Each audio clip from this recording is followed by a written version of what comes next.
Let me show you how I save my clients a lot of cash by helping them import the car directly from the UK or from the Japan.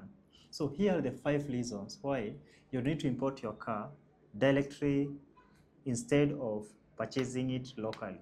So there are so many people who ask me, what is the reason why I should import a car? So here are the 5 reasons. Number 1, you save on the cost. Now imagine somebody has imported this car for you, maybe a dealership. So they have invested the money, they have taken maybe a loan from the bank, they are paying for the rent, they are paying for the interest. Each day the car sits at the dealership in Mombasa or in Nairobi or any other place locally. So whenever you want to purchase that car, they need to recover their money. So who is going to pay for all that money? It is the client. So by importing a car directly, you bypass all that cost. So you only pay for the landing cost of that car. So these other money that the dealership had to add, their profit and all those other overheads of running their business, because now they have to make sure that whenever they are selling the car, they have recovered that money. So you will not have to pay for all that. There's also another point where when you import a car directly, let's say, let me give you an example. You have imported a car, let's say at 20 million. There's another person who purchased that car, the same car, at, for example, 22 million. So you have invested 20 million for the same car. There's another person who have purchased that car at 22 million from a local dealership. Let's say, for example, after 2 years, the cars have depreciated. And now the current value of that car is 20 million. So the person who purchased from the dealership, they have now to pay to sell that car at 20 million. They purchased at 22 million, now they are selling it at 20 million. For you, you imported the car directly. So you only invested 20 million. And after 2 years, you also want to sell that car to upgrade. So you sell the car at the current retail selling price. So it is 20 million. So you see, you imported the car at 20 million, and now after 2 years, you're selling the same car at 20 million. So you see the advantage of vehicle importation. So because now you imported the car directly, you realize you have saved that amount.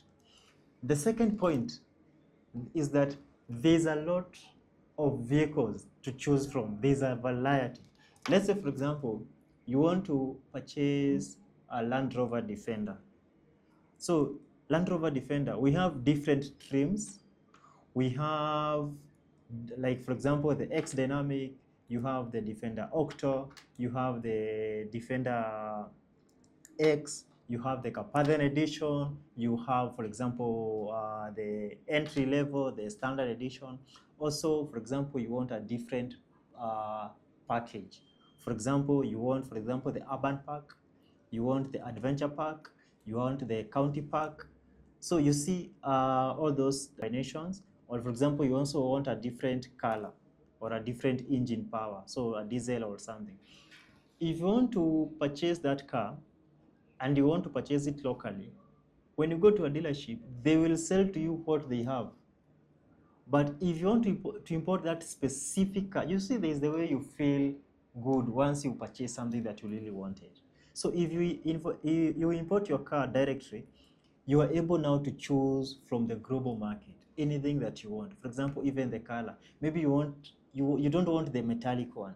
You want the color that absorbs the light instead of reflecting it. It's called satin. So for example, you want satin blue, and now you realize you cannot get that color locally. So you can import the car and you will get that specific trim, specific package, and the specific, for example, engine, and anything that you want, even the features inside. Point number 3 is that once you're importing the car directly, you are able to choose and get the service history. In Japan, once you're importing the cars from Japan, we give you what is called the QISJ. So the QISJ is the inspection certificate that you get from Japan. So once you're importing the car will undergo through a process of inspection, and you get what is called the QISJ inspection. In the UK, when you're importing the cars from the UK for our clients, we get what is called the MOT certificate. So that MOT shows you every time the car goes for inspection by the government, so they usually get the MOT certificate. So if there is something that was not working well, the owner will be told, go and repair that until that car is fully operational and there is nothing that is faulty. Now they get that certificate. And it is done every time the car goes for inspection. We work with banks that help finance your car. So we do even the bank financing. So if your car is in UK or your car is in Japan, we organize for you the bank financing. So you choose the car. So for example, if the car is in the UK, if now we have settled for that car, we do the bank financing. So you only pay 30% and the remaining balance will be done by bank financing. So even once it reaches in Mombasa, the duty, the clearance, and all the process, we'll do the financing for you and you can get the car and you can now continue paying slowly. So if you need detailed instruction, always contact us. Our contact is in the video description, or also you can head up into our website where you can select your car that you want, for example. Or if it is not in the website, you can always give us a call for more consultation. Or also, if you have already spotted a car in the UK, or you have spotted a car in the in Japan, and you're wondering how can I import this car, just give us a call. We have our team on the ground in the UK. We have our team on the ground in Japan. So they can go and then they can check for you that car and we can import that car for you. So feel free, and we are located at GTC.